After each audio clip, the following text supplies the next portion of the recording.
Me qenë se Zoti Bashkim përmendi 2 metra dhe, sot monologu do jetë pikrisht për këto 2 metra dhe. Do flasim për varezat. Të gjithë njerëzit, kur lindin në një shenjë të caktuar yjore, që ja thon njëri tjetrit. Por në fakt, të gjithë ne lindim në një shenjë të përbashkët, që është shenja e korrupsionit. Njeriu shqiptar hyn në ciklin e korrupsionit që pa lindur, që në barkun e nënës, me parat që paguen për infermierët, mamita, apo për çdo tjetër.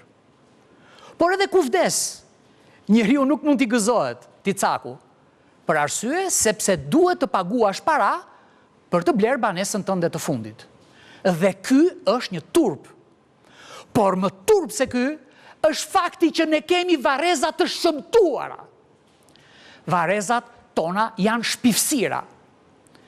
Pluhuri, tymi, shtëpit rreth e rrotull, varet janë kaq shumë gjitur me njëri tjetrin.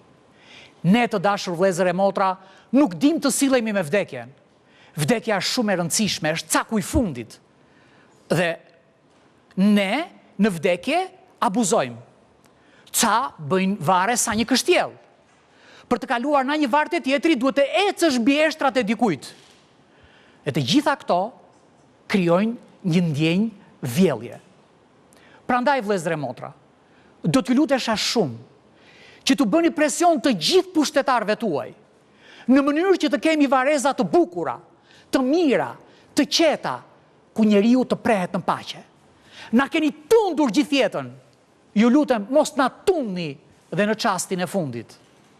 E ju lutem, ti shikoni ato varezat e dëshmorëve, se janë turpi ynë më i madh kombëtar. Faleminderit, natë me mirë dhe shihemi javës tjetër.